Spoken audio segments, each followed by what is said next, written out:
Good night. In the first story, we follow Marcio Silva, a 44-year-old resident of Redenção, a small municipality in the interior of Ceará, surrounded by mountain ranges and cliffs. A quiet place with simple people who like to tell stories. But this one, he tells us, happened to him and his father a few years ago. At that time, Marcio was 21 years old and enjoyed hunting with his father in those woods. They had a very good hunting dog named Roivo, because of its reddish color. Roivo was so good at hunting that people even tried to buy him from them, including a gentleman from the neighboring municipality who offered almost $2,000, which was a lot of money for the time. But Marcio's father and family already had a great affection for the animal, and no money in the world would have taken him away from them. Marcio's grandfather was still alive at that time and was always a great storyteller in the region. He knew that his grandson and son liked to hunt, but he always warned them to be careful not to separate and never go so far as to get lost. He always said a phrase that Marcio remembers to this day: "If you use all your strength going, how will you return?" Wise were the words of his grandfather, and Marcio and his father would feel in their own skin how right he was. One Saturday morning, Marcio, his father, and two other men with two hunting dogs went out. They climbed a small hill and found a trail of a catingueiro, an animal living in the Caatinga biome. One of the men said he had seen an adult one walking in the region a few days ago, and they went after that animal.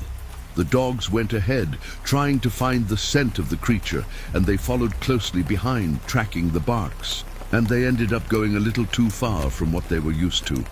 Then one of the men said, "We better go back now, otherwise it will be night and we are still in this forest." Marcio's father and he agreed and started calling the dogs back, but the strange thing was that they didn't come back and didn't bark. "Could they be so far away that they can't hear us calling?" asked the father. But one of the men said, "They hear us, but it seems they don't want to come." Then the other one said, "We'll have to leave. If they are very far away, they will know the way back."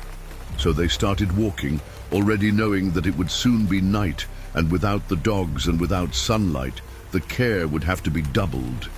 There was still a long way to go when the sun went down. The place became pitch black, and because of that, Marcio's father took an old cloth from his bag and made a kind of torch to illuminate the path a little. But as soon as the fire caught on the cloth, they heard something scream about 30 meters from where they were. They were 4 adult men, used to walking in the woods, but when that thing screamed, Marcio saw the fear in the eyes of everyone who was there, and he is not ashamed to say that his legs were trembling with so much fear that he felt. His father pointed the torch towards the side where they had heard the noise, and when he pointed, once again that very loud scream echoed through the woods. Something was following them in the darkness, and they had no idea what it was. One of the men who were close to them said, "Put out the fire, put it out, and let's get out of here in the dark. It won't see us." But Marcio's father said, "No, I won't put it out. I'll leave it here near this tree. Then we'll go the other way, away from the fire." So Marcio's father left the piece of wood burning near a tree, and they went out the other way, always looking in the direction of the screams. Then, from a safe distance, they stood watching what the animal that was screaming in the dark was, and they saw a very large shadow move in the woods.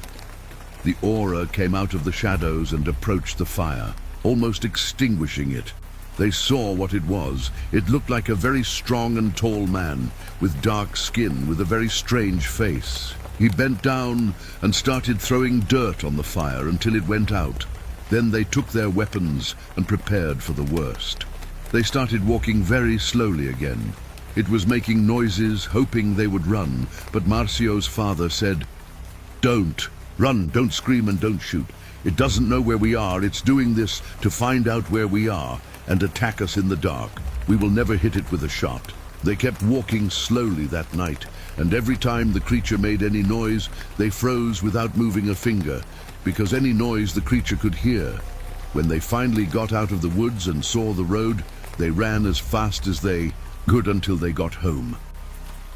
As soon as they arrived, Marcio's father still had hope that the dog would return. But it didn't. They had no idea what the creature that was following them in the woods was. So, the next day, they went to visit Marcio's grandfather. Arriving at his house, they told him about what came after them in the woods, and the grandfather said, "What you saw wasn't just following you, it was hunting. What you saw was the Gorjala, a creature that feeds on human flesh. It's a monster that lives in the woods and hunts anything it can eat. They say that a long time ago, a slave was almost starving to death and fed on human flesh to stay alive. Only he was cursed to live as a Gorjala, a creature with only one eye and a mouth bigger than any other part of its body. It's a fierce hunter that plays with its victims before devouring them. If it caught the dogs before you, they are certainly dead, and you were lucky to escape." There are reports of hunters who heard the Gorjala scream in the woods and ran to save themselves, but the noise of them fleeing only attracted the Gorjala in the right direction. Staying silent is what saved you. If it weren't for that, it would have found and attacked you. They left their grandfather's house, and he was right, because their dog never returned. Maybe the Gorjala caught the dogs right away, because it knew they would warn them of its presence. Since then, they haven't entered any of those woods again. And from time to time, they hear stories of hunters who heard heavy footsteps and screams far away in the woods. They warn them to be careful, because you never know when the Gorjala might attack, because it comes out of nowhere with its terrifying scream, its terrible appearance, and an insatiable hunger. Good night.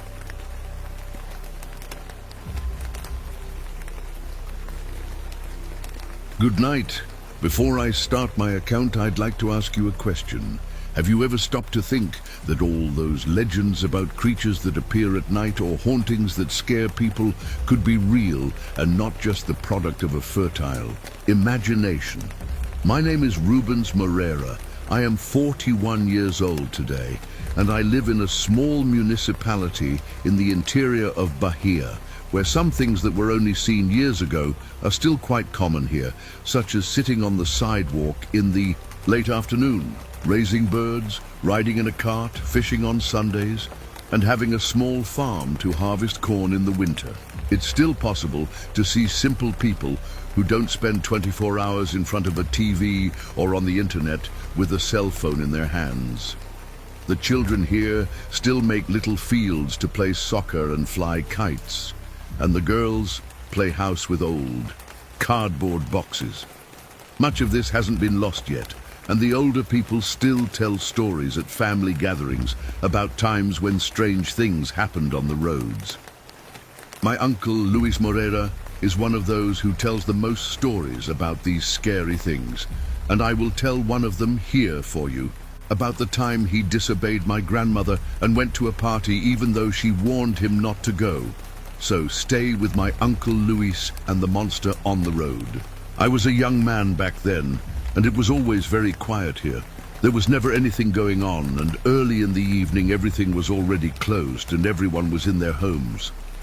When there was something happening, it was in the neighboring village, and only those who had transportation at the time went, because the road back, besides being long, was too deserted, and there was no lighting or houses nearby. Walking back was not an option, unless you waited for dawn to walk back, and then the only problem would be walking until your legs got tired.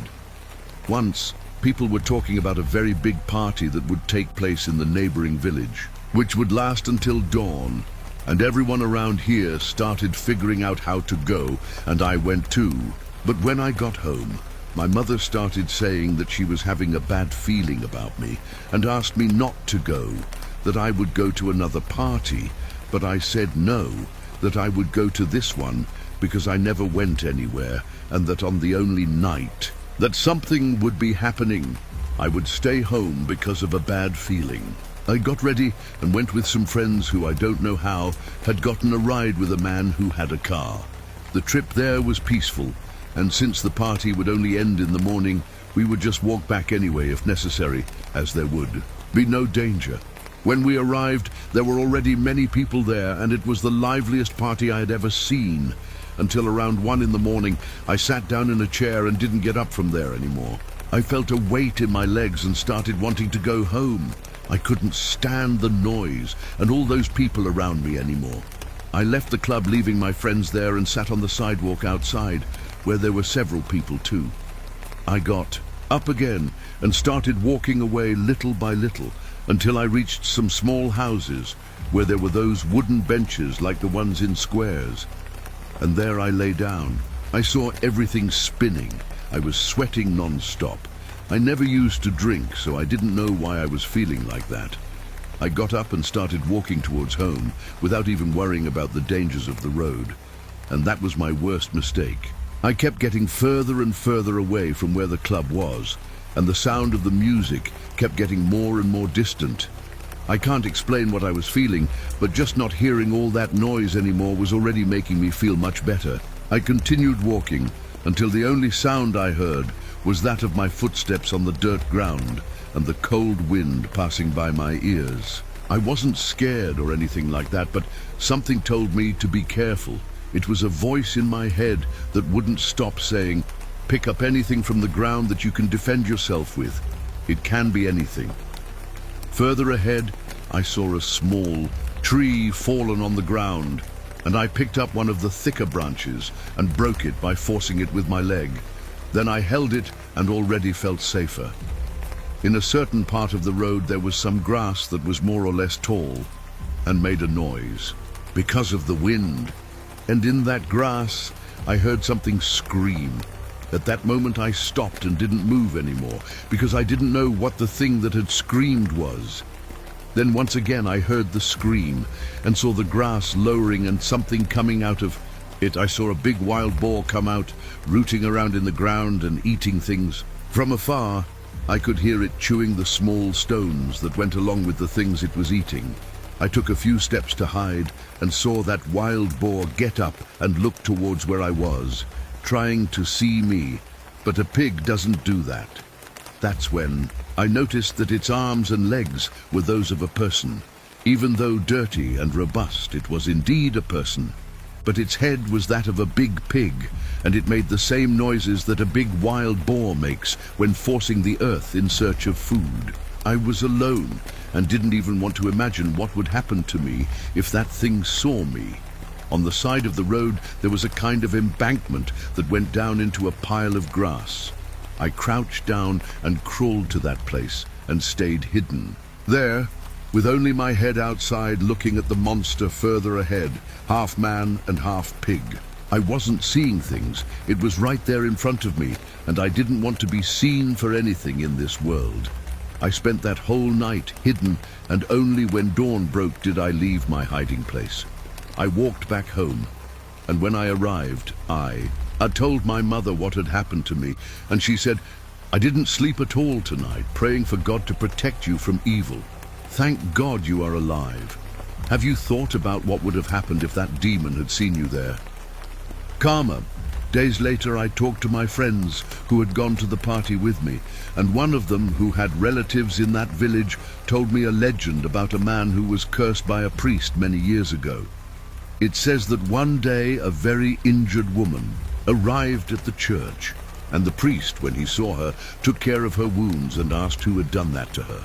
The woman, in tears, said it had been her son, her only son. The priest asked why he had done that, and she said, "He drinks a lot, and when he saw that, I didn't have any more money to buy him his drink. He beat me and I ran so he wouldn't kill me."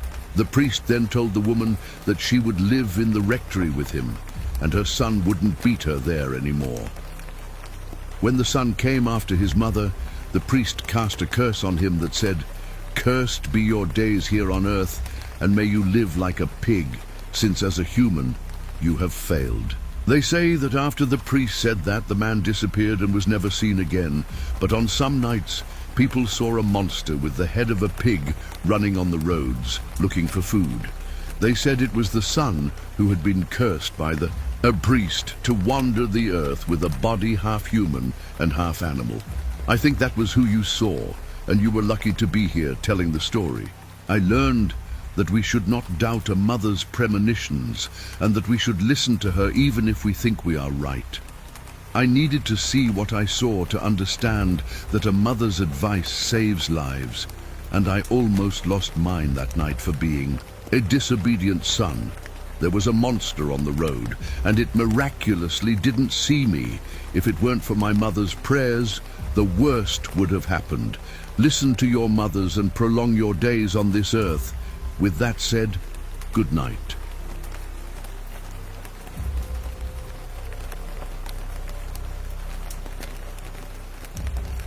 Good night. My name is Ricardo Gomez. I'm 30 years old, and I live in the city of São Paulo, where I work as a real estate agent with 2 friends I've had since college. Together we started our business a few years ago, without imagining that our partnership would be so successful. The story I will tell happened when we graduated, and one of my partners, named Pedro, invited us to visit his aunt's supposedly haunted house in the interior of the state of São Paulo. He said that when he was little, he was terrified of visiting her and having to sleep there because he would hear strange things, both outside and inside the house. His aunt seemed to pay no attention to the things he said he heard, as if she already knew what it was and didn't care anymore. We accepted right away, and our girlfriends at the time went with us to see this so-called haunted house, as it wasn't. Something you saw every day. We hit the road early on a Saturday morning, and the idea was to spend a week there. On the way, Pedro warned us that his aunt was already quite old and lived with her daughter's husband, and a child. They were very nice people, but we were not to ask any questions about the house, especially about hauntings, as they didn't like it. We arrived in 2 cars, and when I saw the size of the place, I almost fell backward. Calling it a house was an understatement, as the place was gigantic.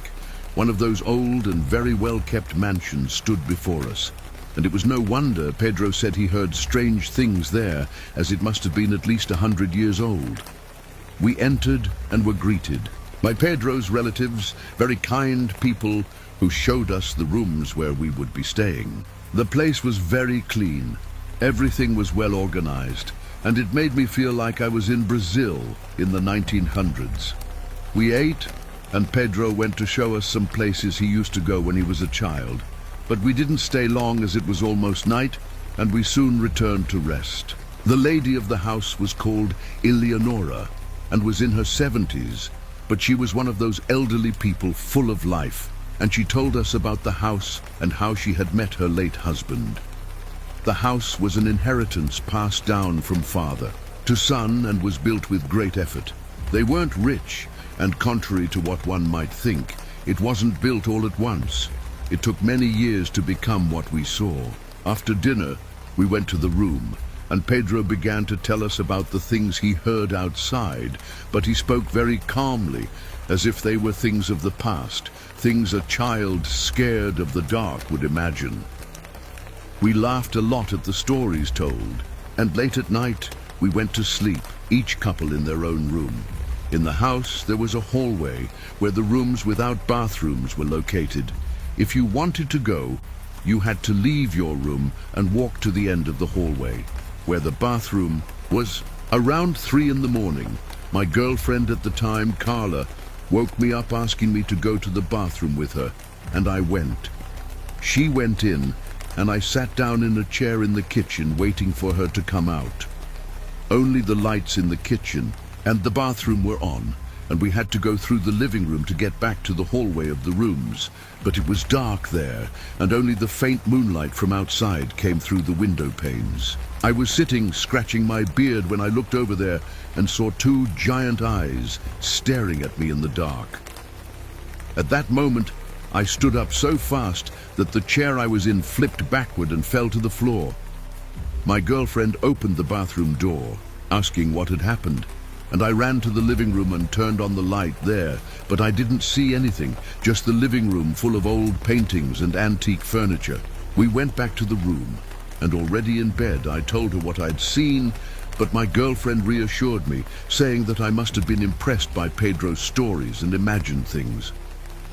The next day, very early, Pedro took us to a river where we swam, and there I told him what I had seen.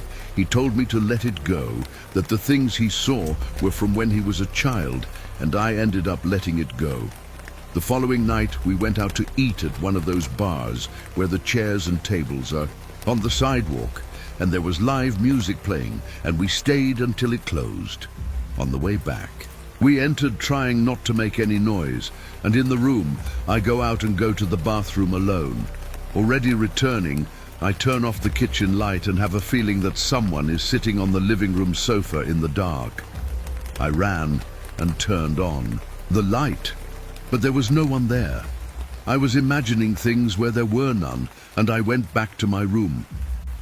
My girlfriend soon fell asleep, and I stayed awake for a long time. Then I got up and opened the window a little to get some air. The window of the room I was in faced the road, and after a while of looking, I noticed that in the distance there were two small lights that didn't move. They just went out very quickly and then lit up again, as if they were two eyes. I get goosebumps all over just remembering it. Then I closed the window, but not all the way, and I kept peeking through a small opening where only my eye could fit. That's when I saw that black shape that seemed to stand up, but I couldn't see what it was. It seemed to have something on top of its head, like horns, but it was too tall to be any animal I knew. I closed the window, and every now and then I would open it to see something, but the thing I had seen had disappeared. The next day, I told Pedro what I had seen the night before and showed him the place where I had seen the thing pass. Then he told me about what he saw pass by when he was a child.